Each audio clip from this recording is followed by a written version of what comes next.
is Jessica Dearth, and I'm the Child Advocate Prevention Specialist at EVE Incorporated. We're a domestic violence sexual assault shelter. So we provide shelter to survivors of domestic violence sexual assault. So when the kids come in with either parent, because we do accept men and women, they have been displaced from their home due to domestic violence. So these kids are coming usually from a home where there's lots of abuse, and so they come here to be safe. I basically am the advocate for all the kids that come into the shelter. I meet with moms when they come in, find out any needs that the kids have, make sure they get enrolled in school, that they have everything they need for school, and then any issues that come up like that are school related, behavior related, I either address or make referrals, and just kind of being the voice for the kids that are in shelter, because oftentimes when they come in here they don't have a voice or a choice or an outlet, so they can also come and talk to me anytime they want. And I coordinate with the mom's caseworker, case manager here, and to get them the services that they need. Also, if there's anything to do with children's services or any other agencies dealing with the kids, then I'm kind of the in-between person as far as that goes. My other title is prevention specialist, and with that I go out into the schools and do tobacco, alcohol, drug prevention, but we've recently this past year added a lot more stuff. So we do healthy relationships, we talk about suicide prevention, bullying prevention, so just doing the prevention in the schools in Washington County. And so I started out in early childhood education.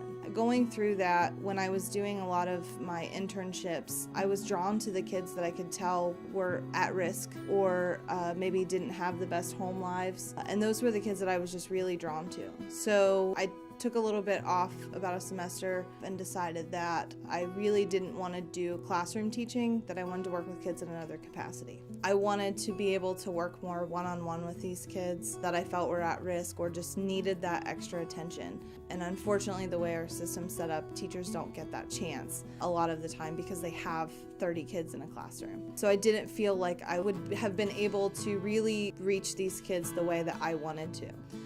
So then I switched gears and went into social work. And I have friends tell me, like, you were born to be I was always the social worker. I mean, in my group of friends growing up, even in elementary school, I was always the peacemaker. I was always the solution finder. How can we get past this? How can we fix it? So, ever since I was little, I've always been called a social worker. But it's just kind of funny that that was never really my path until really much later on, and kind of stumbled into it and realized that, hey, my whole life I've really been a social worker. So going through my social work program, I had interned at EVE and knew that this would be a great place to work, and just so happened about 2 months after I graduated, the position opened up and I applied, and I've been here ever since.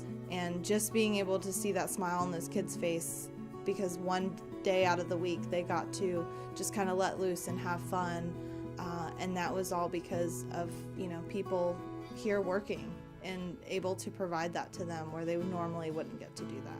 So getting to experience that really made me want to do that every day, and it was also a good choice for me being a young mom, that I was able to work my schedule.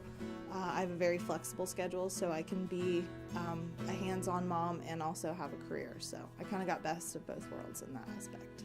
And so I guess it's really gauging on what you gauge success as.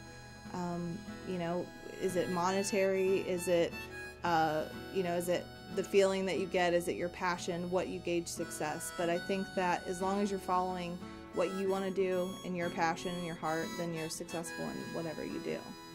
Money to me is not as important as making an impact on somebody's life. And I mean, believe me, I would love to have lots of money that might make things a little bit easier. However, to me, the rewards from this job go so far beyond monetary value that it's just something that I love, and I don't think you can ever put a price on that. My husband and I have this conversation all the time, because he thinks that because I don't make a lot of money, so he's like, you could make so much more money doing this or doing that. And my answer is, I don't want to hate going to work every day. So, and I love coming to work every day.